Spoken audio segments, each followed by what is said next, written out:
Disclaimer. Secret communication with J.K. Rowling reveals the following message. Harry Potter belongs to J.K. Rowling. The next morning, George woke Hermione and Ginny early for breakfast, and Mrs. Weasley wanted to get started on the cleaning as soon as possible. They had been cleaning some since Hermione arrived, but they were doing the drawing room today, long overdue given the number of people in the house, and it looked to be a bigger job than the rest of it. Mrs. Weasley seemed to be watching the teens more closely than usual today, so that they couldn't have a private conversation after the revelations last night, as if they would forget about it eventually. She also kept eyeing Harry and Ginny, looking for signs of the state of their relationship. They managed to play their parts well, being formal and distant towards each other despite how it must have pained them. But Ginny was a stubborn sort. After a quick breakfast, Sirius undid the seals on the door that Hermione had thus far been forbidden to enter, as if they were the seals laid on a cursed tomb. Beyond it was a long, high-ceilinged room with ugly olive-green walls covered in faded tapestries. Every inch of it was filthy, with cobwebs everywhere, dirt and dust on every surface, and scattered droppings of small animals. A buzzing like a swarm of bees emanated from the curtains. The only place that looked untouched was a glass display case filled with suspicious-looking artifacts. "Well, it's a big job," Mrs. Weasley said. "Are you ready to start?" "Not quite, Mrs. Weasley. I think we are going to need backup," Hermione said. "Backup? Dobby! Pop!" "Yes, Miss Hookie's tea towel! What is happening to this house?" Hookie's tea towel? Hermione thought. When did Dobby start using figures of speech? But she didn't have time to question it before Dobby sniffed the air and caught a familiar scent. "Who is being responsible for cleaning? Kreacher!" he shouted. "Dobby smells Kreacher!" There was a shuffling sound, and Kreacher, Sirius's old family elf whom Hermione had generally been avoiding, came into the room. "Dobby is being here," he mumbled to himself. "Mistress Narcissa's elf has come to see Kreacher." "Dobby does not work for the Malfoy family anymore," the younger elf said, crossing his arms. "Dobby is a free elf." Kreacher gasped and stumbled back as if Dobby were diseased. "Dobby is being free? Dobby has disgraced his pedigree. Oh, he is being most ashamed. Yes, he is." "You is being one to talk, Kreacher," Dobby sniffed. "I still works like a proper elf, and Miss Hermione Granger is a very good employer. You is a bad elf, letting your house rot like this." "You has an employer?" Kreacher whispered it as if it were something unspeakably salacious. "You's working for wages.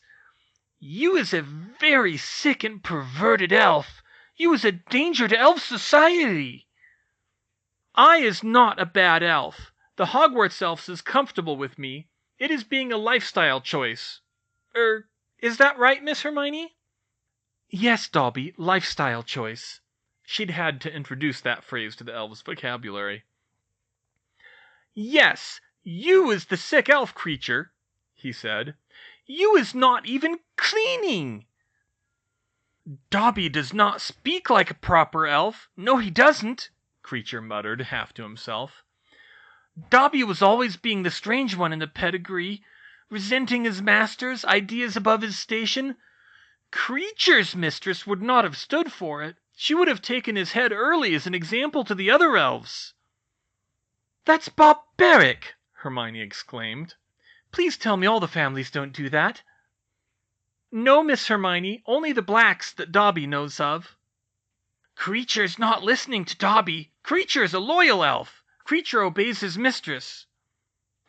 "You is not obeying your family. You is not keeping the home. You ought to be punished." "Dobby," Hermione said. "Dobby is ashamed you is part of my pedigree." "You're related," Hermione said, forgetting her previous objection, but as she said it, she realized it made sense. Dobby's former mistress, Narcissa Malfoy, was Sirius's cousin. "Kreacher's being Dobby's uncle, on my father's side," he said, as if that mattered, with the disdain humans reserved for the proverbial red-headed stepchild. Actually, that made sense, too, in the matrilineal house-elf culture. Kreacher will not be insulted by a wage whore and his mudblood client. You will not insult Hermione Granger, Dobby screeched, and he launched himself at Kreacher. Dobby, stop! Hermione yelled. What's going on here? Sirius roared as he stormed into the room. Kreacher, stop! Both elves froze in mid-fight and looked up at their respective master-employer. Dobby was younger and stronger and had Kreacher partially pinned, but Kreacher fought dirtier and was going at it with teeth and nails. Harry and the Weasleys, who had watched the exchange in silence, now stared in shock. Whoa, house-elf fight, said Fred. You only hear about those in old stories about dark families, George added. They used to sell tickets, Fred continued. Thankfully, we've moved beyond such spectacles, Mrs. Weasley said warningly. Kreacher, Hermione said tentatively. I called Dobby to help clean the house.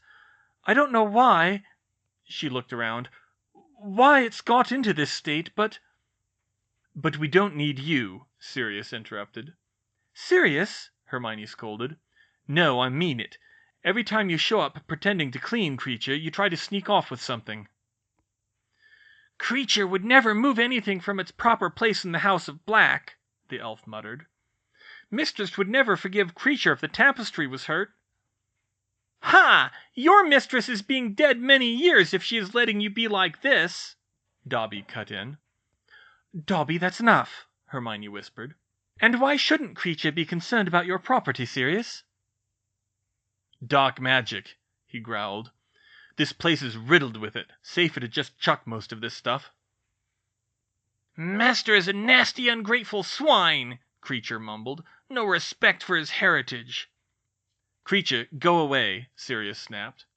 Kreacher must do as Master wishes. But what Mistress would say if she saw the house now? She swore Master was no son of hers.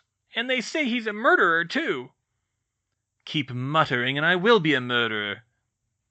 Sirius, don't, Hermione said. He's not well. Long-term isolation can do awful things to a person. He needs help, not abuse. I've been through worse than him, and I turned out all right, Sirius growled dangerously. Hermione, wisely, didn't try to contradict that. Well, whatever the reason, he didn't. Look, he just insulted his master to your face. I can't believe I'm saying this, but that is not healthy elf behavior. Nah, that's just because my mother taught him to hate me. He's perfectly loyal to her. Well, if you hate him so much, why don't you free him? She said resentfully. Why would you keep kicking him around like this? Sirius shook his head. He knows too much about the Order, plus the shock would kill him. He hasn't lost that trait. Kreacher's needing a few good kicks, miss, Dobby piped up. For an elf to willingly live like this, he motioned to the filth in the room, it is being a disgrace, bound or free. Hermione sighed. I don't think it's his fault, Dobby. I think he's gone mad from the isolation, and maybe we could help him. I want you to try to work with him. But Miss Hermione, he calls you... I heard what he called me, Dobby. I'll probably be called worse before this war's over. You don't have to like him, but I want you to try to work with him respectfully. Understood? Dobby's ears drooped. I understands, miss, he said. Good. And Sirius, maybe if you tried to reconcile with Kreacher, he'd be more pleasant. If you're stuck with him anyway... Ha! Fat chance of that. I've never liked him, and he's never liked me, even before I turned blood traitor. He could see it in my eyes, or so he said. Always liked Regulus better. And how did you treat him when you were a kid? Hermione said shrewdly. She didn't want to think he was anything like Draco Malfoy at that age. Sirius had made Gryffindor, after all, but Gryffindors could be spoiled brats too, as well as rebels, maybe even at the same time. What do you mean? He was just a fixture of the house. I tried my best to ignore him. Regulus always liked him, but then Regulus was always the perfect little pureblood prince, he said with a bit of a sneer. And you're surprised that Kreacher liked Regulus back? Hermione said incredulously. Hermione, I never liked my family, Sirius said indignantly. I ran away from home for a good reason.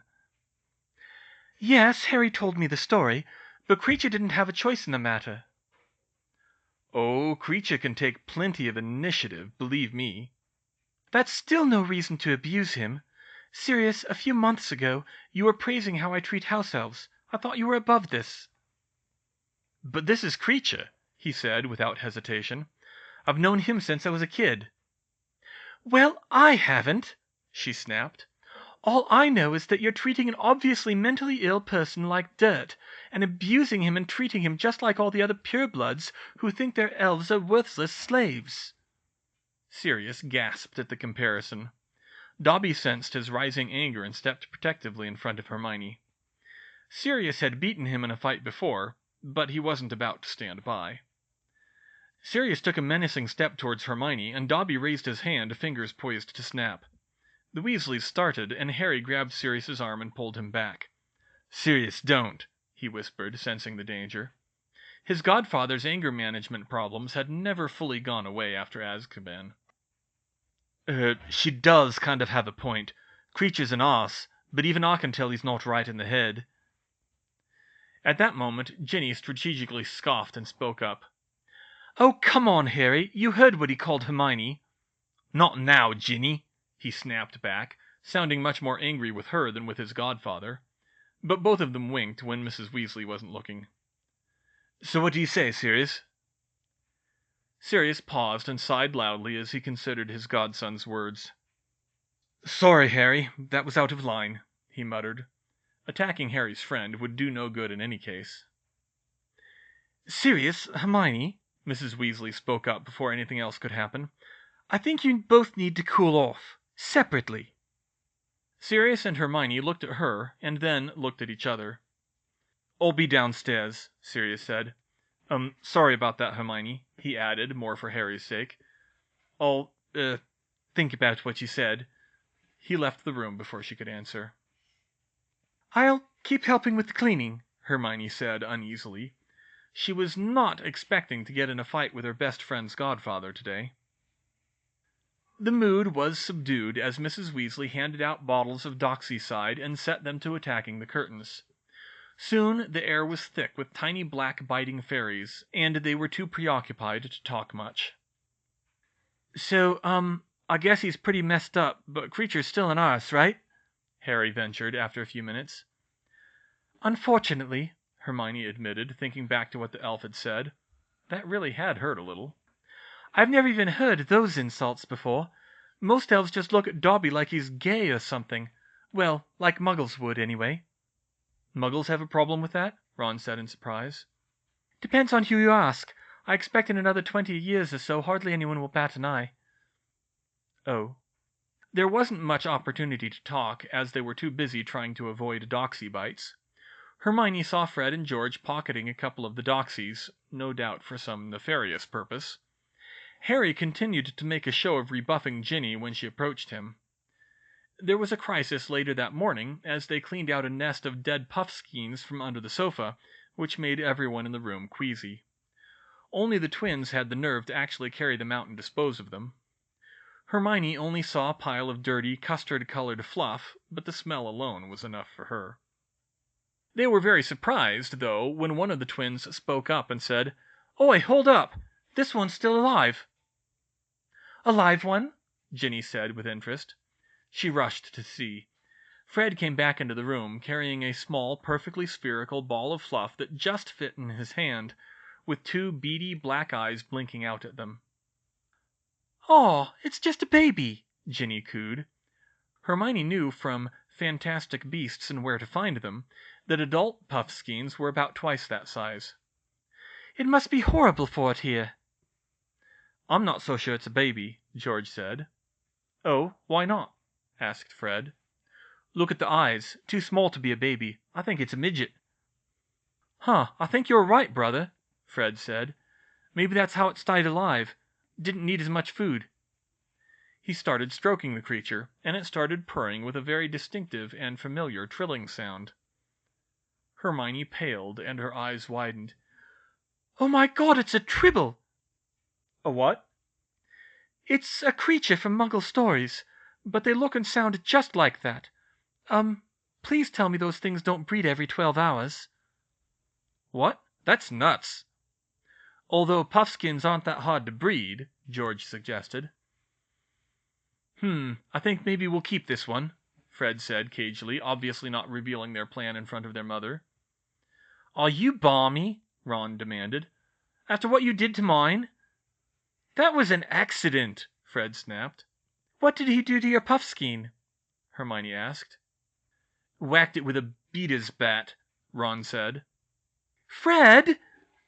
I was 9, he protested, and Charlie dosed me with a confusing concoction because we tried to prank him into snogging Tonks. Hermione opened her mouth and shut it again. It was best not to question all the crazy things that happened in that family. They broke for lunch after having thoroughly de-doxied the drawing room. Everyone got bitten at least once, but fortunately doxy bites were no more than an annoyance if treated immediately. After a light lunch of sandwiches, Mrs. Weasley worked up her nerve and asked, Harry, could I speak to you for a moment? Harry nodded and followed her up to his bedroom for lack of anywhere else to go in the house. Before she left, she shot a silent look at her children that said, Stay! However, Ginny nodded to the twins, and they broke out the extendable ears, all according to plan. Mrs. Weasley leaned against the foot of the bed and motioned for Harry to take the seat at the desk. Harry felt a little nervous. He wasn't really sure how far Ginny wanted him to take this. He also didn't particularly want to lie to Mrs. Weasley. That wouldn't endear her to his side of things, even if he wasn't too happy with her at the moment. Harry, Mrs. Weasley said, I heard you had a fight with Ginny yesterday. Yeah, Harry said after a pause. The whole house had heard it, but he decided to let her go on her own to start with. You said you were angry because no one was writing to you. Did he? Choosing his words carefully, he replied, I think I said I was mad because no one would tell me what was going on. Well, Professor Dumbledore said it would be safer not to send you any information that could be intercepted, she said. Arthur and Sirius did send you letters with as much information as we could safely tell you. What about how you were doing? He snapped, feigning anger. It wasn't hard. Excuse me? Mrs. Weasley, I was attacked by Dementors, the darkest creatures in the world. That's not supposed to happen. I didn't have any idea who did it or how. Who was to say they weren't coming for you or Hermione's family next? Arthur and Sirius? Yes, they sent me letters, but that was right away. They might have come for you later. No one ever told me if the Dementors were under control again. He paused as it hit him. I still don't know if they're under control again. Did they track down the Dementors that attacked me, or are they still roaming free somewhere? Mrs. Weasley thought it over. You'll have to ask Sirius about that. There hasn't been any other sign of them, though. Well, that sounds like something someone should look into, doesn't it? I didn't get another owl for 3 days. Even Hedwig didn't come back. I thought for sure at least Ginny would send me a note to let me know you were all okay. Which was true for a short time until Hermione showed up. But then I got here and found out you were all fine and she just didn't write to me. Also true. She had only written to Hermione. So, yeah, I think I have a right to be angry. He felt more uncomfortable than angry at the moment, but he had the right under the circumstances. Mrs. Weasley suddenly looked as if she were on the verge of tears. Harry, I am so sorry, she said, looking down at her hands. I wanted to tell you it wasn't Ginny's fault that she didn't write to you, or the boys. It was mine. Professor Dumbledore said it was too dangerous to send any owls to you, period, because they could be followed. That might have been how the Dementors found you. So I made sure she couldn't send any letters. And believe me, she made that difficult for me. I must have caught her trying to sneak a letter 6 times in those 3 days. Harry was feeling a lot more uncomfortable now. He could see how much this was hurting Mrs. Weasley, who was already on the edge over Percy. But to stop her now would be to out himself early, so he let her keep going. Harry, I really did think I was doing the right thing, but I see now I was so worried about keeping you safe that I didn't think about anything else. I didn't think about how you would feel worrying about us, and I never wanted to hurt your and Ginny's relationship." She seemed to trip over the word. "I don't know if that surprises you or not. Ginny's not quite 14 yet, and personally I think she's awful young for all this. But I've seen the way her face lit up when she talked about you this summer. She's very fond of you. So I hope you won't hold any of this against her. I was the one who stopped her writing." Mrs. Weasley seemed to have finished, and Harry really didn't want this to go on for any longer, so he leaned forward and said, "I know." Mrs. Weasley's head snapped up. "What?" "I knew it was you the whole time." "What? But how?" "Ginny's trickier than you think. She got a message to me through Hermione." "Hermione? But we told her." "Hermione has more ways to send messages than owls, Mrs. Weasley." She slumped back in her seat. "Of course she does," she muttered. "Oh, I've forgotten what it's like to be a stubborn teenager. So all of that yesterday, you just staged a fight?" Harry flushed with embarrassment, but he nodded. "And why would you do that?" Her voice was rising and turning stern. Harry started to fear a rant was coming, but there was a knock on the door and a voice called, "I put him up to it, Mum." "Ginny!" Mrs. Weasley rushed to open the door and found her daughter standing just outside. "What is the meaning of this?" "The fight was my idea," Ginny said unabashedly. "I wanted to show you how much it was hurting us when you stopped me from writing to Harry. I knew he'd worry if he didn't hear anything, and I knew he was already mad that we weren't telling him anything important. He would have been really mad at me if I didn't contact him when he needed it the most." "I wouldn't have," Harry started. "Yes, you would have," Ginny cut him off. "Maybe not as it was, but if I hadn't been passing you information through Hermione all summer." "Hermione?" "Ginny!" "Oops, sorry, Hermione." Hermione sighed as Mrs. Weasley rounded the corner to see her standing on the stairs. "It's all right, Ginny," she said. "Yes, Mrs. Weasley, I've been telling Harry everything I knew all summer. And yes, I was very careful that it couldn't fall into the wrong hands. I thought Harry had a right to know what was happening." Mrs. Weasley looked unhappy with this development, but she wisely left it for later. "Well, I'm sorry, Ginny, you were right. I still think I did the right thing by blocking your owls, mind you. But you were right, Harry needed to know we were all right in thinking about him. I could have—" She paused and thought for a minute. "Well, I've never quite agreed with Professor Dumbledore about the guards on your house not contacting you, Harry. I should have asked one of them to speak to you. And I'll try to be more considerate of your feelings in the future." "Thank you, Mum. That's all we're asking," Ginny said, and Harry nodded his agreement, mostly relieved that this had not turned out much worse. "Well, I think it's time we got back to work," Mrs. Weasley said. Her children, and Hermione, groaned and trudged up the stairs. Harry was about to follow when she quietly called his name. He paused and turned to look at her. "There's just one other thing I wanted to say." "Yes?" "Ginny's very young still, Harry, and I know you don't want to hear it, but you're not exactly grown up yourself. I can tell you're both fond of each other, but I just wanted to tell you to remember that you have time. Even with another war starting, you have time. And please don't hurt her. She's still my baby girl to me, and she's been through too much already." Harry's mouth felt dry. Not quite sure how he should respond, he said, I'll do my best, Mrs. Weasley." "Thank you, Harry, that's all I'm asking," she said, and they followed Ginny back to the drawing room. It wasn't until that evening that the teens were able to converse in private, and that after a long day of cleaning under Mrs. Weasley's watchful eye. "Is it just me, or is Mom trying to stop us talking about the Order?" Ron said. "Of course she is," Fred replied. "As if she could stop us," said George.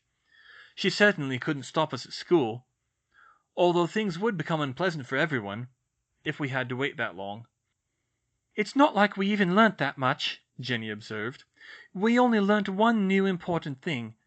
You know who's looking for a weapon." "We think it's a weapon," Hermione corrected. "Sirius was kind of vague on that." "That's what it sounded like, though," Harry said. "And it's something specific, something he didn't have last time. What could it be, though? I mean, what's worse than the killing curse?" "Lots of things could be," Hermione said. "The Cruciatus curse is, arguably. At least the killing curse is quick. Poison gas so he could kill a lot of people. Magical explosives, maybe. Nuclear weapons, obviously, but I don't think he'd have any practical use for them." "You know who's all about magic, though," Ron said. "I don't think he'd use that muggle stuff. Could be something magical that kills a lot of people, though." "Spells to blow up a bunch of stuff, maybe?" Fred suggested. "That's what we'd do if we were evil," added George. Hermione shook her head. "I don't think so. If I were a dark lady, I'd start by reading up on every dark curse I could find, and then invent something worse." "But Voldemort's not a genius arithmancer," Harry countered, ignoring the horrifying implications. The Weasleys still shuddered at the name, although Ron said, "Thank Merlin," to that idea. "He's still smart, though," Hermione said. "Or so everyone says. I'd be surprised if he couldn't do advanced spellcrafting, even if it's not his specialty. It would have to be an artifact, or maybe a spell book, but something rare that you couldn't just learn in the library." "I wonder if we can figure out what it is," Harry said. "No, we don't have enough information," Hermione answered. "We could look at what kinds of artifacts are out there, though. It'll be good to know the limits of what Voldemort could possibly do, regardless." "But how? Anything that powerful will probably be in the restricted section," said Ginny. "We can't just go looking for it there." "Wait, maybe we don't have to," Ron spoke up. "What about how we looked up the Philosopher's Stone back in first year?" "Come again?" asked Fred. "Of course!" Hermione exclaimed. "We don't need to look in the restricted section just to figure out the limits of magic. We need to look at legends, old stories, maybe even ones that aren't believed anymore. Look for artifacts that could be the kind of thing Voldemort's looking for. You should ask Luna to help when you get to school, too, Ginny. She loves that weird legendary stuff. Great idea, Ron." George whistled. "Mark it on the calendar, Fred," he said. "Ron got a good idea." "Oi!" Ron whacked him in the back of the head. Everyone except Mrs. Weasley was surprised when Professor Dumbledore paid a visit to Grimmauld Place the next morning. Hermione froze when she came downstairs at Mrs. Weasley's call and saw him. "Professor, hello," she said. "I'll go find Harry for you." "No, Miss Granger, that will not be necessary," the old wizard said calmly. "I came to speak to you and Miss Weasley." Hermione was even more surprised, but when Mrs. Weasley joined the three of them, she started to get an inkling of what was going on. Ginny must have too, because she quickly said, "Mum, what did you tell Professor Dumbledore?" "Only what I needed to, Ginevra," she said distantly. "We just want to make sure Harry's safe." Ginny tensed at hearing her full name. Hermione also grew a little tense, anticipating a serious confrontation, but she wasn't too worried. She was confident she could explain things, even if the adults were a little unhappy with it. "Please sit," Dumbledore said. They did. "Now, Miss Weasley, I was disappointed to learn yesterday that you have been sending information about the Order to Mr. Potter against my advice."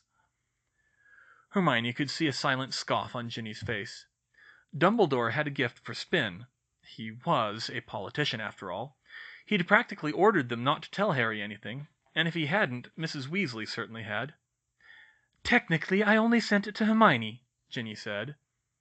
"Ginevra," Mrs. Weasley warned. "But you did pass that information on to Mr. Potter, did you not, Miss Granger?" Dumbledore replied. "Yes, sir, I did," Hermione said unrepentantly. "And you knew she was doing so, Miss Weasley?"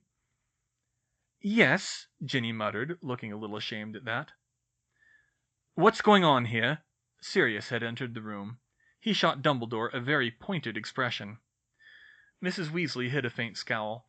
Her difference of opinion with Sirius about how to raise Harry was still simmering. Sirius, we were discussing Miss Weasley's and Miss Granger's communication with Harry this summer, Dumbledore said. Molly and I have some concerns about it. Well, don't mind if I listen in, he said, sitting beside them. I think I have an interest in this after all. Fine, Sirius, Mrs. Weasley muttered reluctantly. Young lady, I told you not to tell Harry anything more than he needs to know, she started. Yes, because Professor Dumbledore didn't trust owls, Ginny said. But Harry explained yesterday why it made things worse to keep him in the dark. Mrs. Weasley nodded an admission. You read over my letters to Harry, Ginny continued, but you didn't stop me from owling Hermione, so I told her instead, and she said she could pass it along safely. And that is the other reason I came, Dumbledore cut in. He turned to Hermione, and his eyes seemed to bore into her skull. I am especially disappointed in you, Miss Granger. You promised me that you would not tell Harry any important information. Excuse me, Professor, but no, I didn't. What? He said.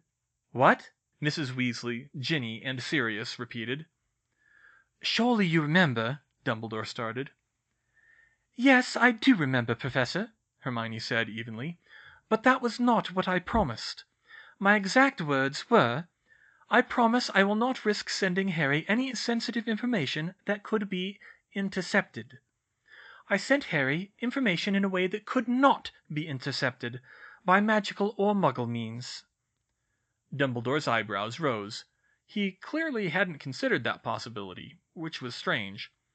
He seemed a paradox, Hermione thought in the back of her mind.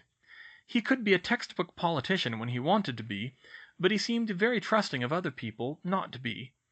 Or perhaps he just wasn't used to being challenged. Oh, Mrs. Weasley said, looming over her. And you think you found a way to do that Professor Dumbledore didn't? Mrs. Weasley, I have a house elf in my employ, Hermione said indignantly.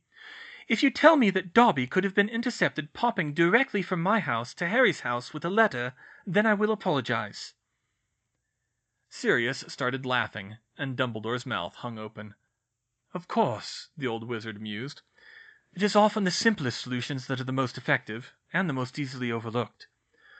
But still, I wish you had consulted me before you did that, Miss Granger. Hermione couldn't believe her ears. Did he want to keep Harry in the dark?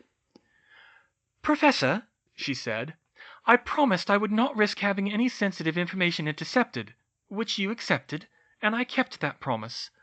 Now, if there was some other reason you didn't want Harry to know certain things for his own sake, which I would find frankly baffling, you should have told me that outright. Was there? Was clearly implied. Dumbledore looked very uncomfortable, as if he were searching for a response, or he didn't want to tell her his real reasoning. I was concerned about Harry's reaction to some of the information, he admitted. If he were to do anything reckless, there could be grave consequences. Well, with all due respect, Professor, I think Harry's reaction to not being told anything might have been worse. Then I suspect we both did as we saw most fit in regard to Mr. Potter's best interest, he said. That would have been a lot more comforting to Hermione if she hadn't heard him say something very similar about Fudge last June. In any case, he now knows as much as you do, and that by design now, so the matter is moot. Hermione just stared at him. She had a bad feeling Dumbledore wasn't telling her something important that would come back to bite her, but she couldn't think of any other way to get it out of him just now. Although I do have to ask, Dumbledore went on, did you have anything to do with this, Sirius? No, but good on them. As long as they were safe about it, I think it's good they kept Harry in the loop. Don't you? I think... Dumbledore paused and considered. I think this conversation would be better continued in private. Mrs. Weasley took the hint and ushered Ginny and Hermione out of the room, muttering to herself about teenagers always thinking they know best, leaving Sirius and Dumbledore alone. You can't go keeping Harry in the dark like this, Sirius said firmly. You know perfectly well why it is dangerous for him to know too much, Sirius, Dumbledore replied. Then start him learning occlumency now instead of waiting for something to happen. It is not that simple, or I would have. Only Alastor, Severus, and I are able to teach him within the order, and all three of us are unsuitable for that very same reason." "Then do something. Is your brother any good at it, maybe? Or one of the other teachers? Former teachers? Slughorn always seemed pretty bright about that kind of thing. Hell, even that Flora girl would give him someone to train against. Isn't he going to have to learn it eventually, no matter what happens?" "If I can complete certain other tasks in time, it may not be necessary," Dumbledore said, though he looked strangely uncertain about his words. Sirius seized on that. "There's no reason not to prepare him, Albus, and you know it. Hope for the best, but prepare for the worst, right?" "Sirius, I don't think you realize how fine a line I'm walking," Dumbledore said, all pretense of geniality gone from his voice. "Every path before me carries with it a serious risk of hindering our ability to fight Voldemort, of hindering Harry's ability to protect himself, and information itself is the deadliest weapon at Voldemort's disposal. I'm trying to find the path that carries the least risk, to Harry and the Order. But it will not be the easiest path, and it will certainly not be the path without secrets. If you cannot accept this, then we have nothing more to say to each other." Sirius glared at him. "I'm not convinced you've found the right path just now." Dumbledore sighed. "Neither am I. I will speak to Severus again to see if we can find another solution. But for now I must ask that you continue to resist the temptation to tell Harry more than he already knows." "Fine," he grumbled. "But I'm going to hold you to that promise." "I expect nothing less."